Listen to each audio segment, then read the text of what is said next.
Kenapa pemerintah kita menyuntik mati TV analog? Ini pertanyaan yang banyak datang ke saya dan minta dijelaskan secara sederhana supaya yang awam bisa menerima. Karena penjelasan dari pemerintah itu terlalu rumit katanya. Oke, karena saya bukan ahli di bidang komunikasi, saya coba kasih penjelasan berupa analogi-analogi aja ya, biar kita sama-sama belajar. Kita sama-sama tahu, era teknologi sekarang berkembang sangat cepat. Dan kalau kita nggak berubah, maka kita akan mati. Karena menurut pepatah, di dunia ini nggak ada yang abadi kecuali perubahan itu sendiri. Dulu kita dengerin radio pakai gelombang frekuensi AM dengan suara musik yang kurang jernih tetapi jangkauannya lebih luas. Teknologi kemudian berkembang dan kebutuhan akan suara musik yang lebih jernih itu menjadi tuntutan. Karena itu radio akhirnya berlomba-lomba masuk ke frekuensi FM yang lebih jernih suara musiknya tetapi jangkauannya jadi terbatas. Apakah itu jadi masalah? Yang dulunya AM jangkauannya lebih luas dan sekarang FM jangkauannya jadi terbatas. Nggak juga tuh. Karena dengan jangkauan terbatas di jalur FM, akhirnya di daerah-daerah tumbuh ekonomi baru karena mereka bisa bikin stasiun radio sendiri dengan jangkauan yang terbatas juga. Sekarang malah eranya radio digital yang suara musiknya lebih jernih tetapi jangkauannya jauh lebih luas ke seluruh Indonesia.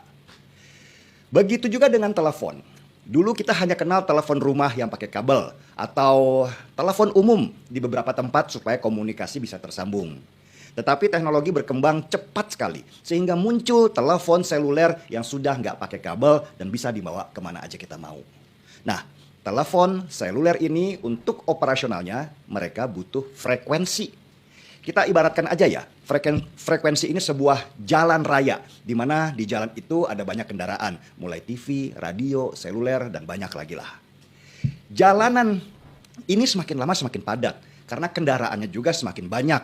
Kebutuhan manusia berkembang, mereka nggak mau lagi telepon-teleponan, tetapi lebih senang bicara pakai teks, dan lebih sering nonton juga dengerin musik secara bersamaan.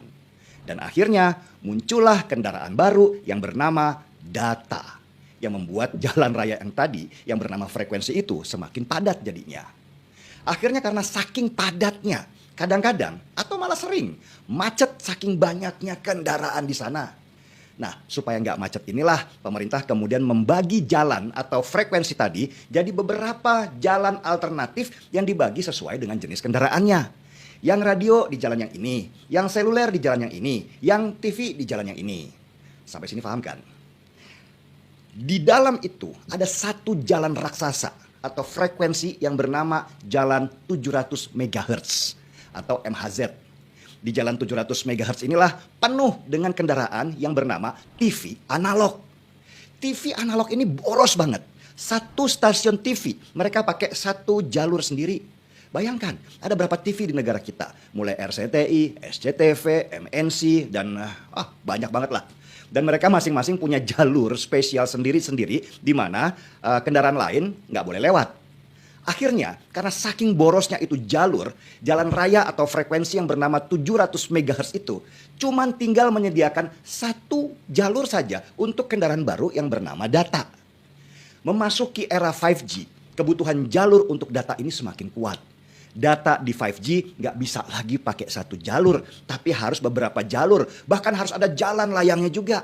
Karena ternyata dalam era ini muncul yang namanya ekonomi digital atau tumbuh ekonomi baru berdasarkan konsep digital.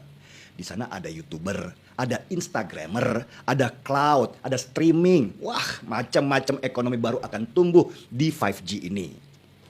Tapi sayangnya 5G di Indonesia ini susah berkembang. Karena jalur di jalan atau frekuensi 700 MHz tadi sudah dikuasai oleh stasiun-stasiun TV analog yang boros pemakaian jalur.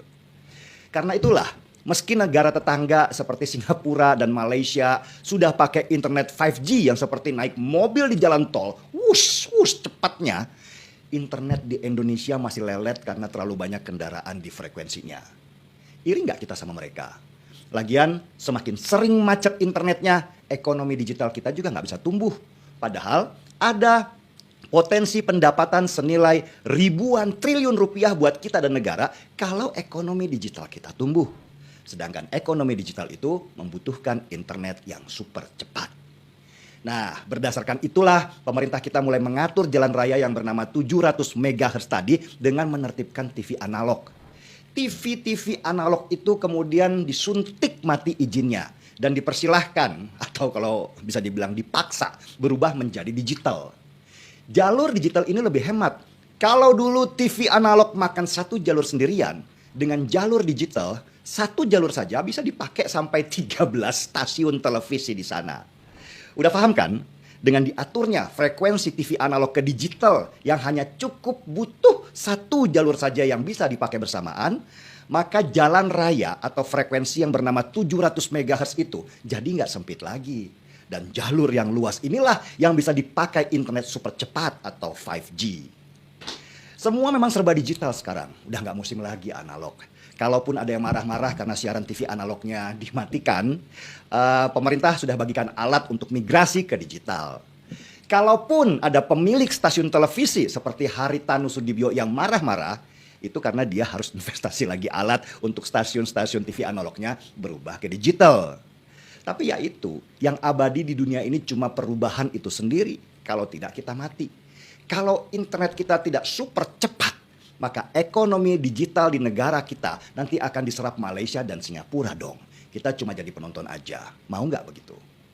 Mematikan izin TV analog dan mengubahnya menjadi digital itu adalah keharusan karena berhubungan dengan kepentingan yang lebih besar. Indonesia ini negara raksasa dengan jumlah penduduk terbesar nomor 4 dunia. Masa ekonominya kalah sama Malaysia dan Singapura yang jumlah penduduknya jauh lebih sedikit? Malu dong. Internet cepat itu sangat dibutuhkan pada zaman sekarang. Gak seperti kata mantan Menkominfo dari PKS di zamannya pemerintahan SBY dulu. Yang nyengir terus ngomong, internet cepat buat apa? Untung PKS udah gak di pemerintahan lagi. Kalau nggak seumur hidup internet kita akan lelet kayak ikan mati. Jadi sudah paham kan kenapa TV analog harus di stop izinnya dan berubah ke TV digital? Kalau sudah, kita sekarang seruput dulu kopinya.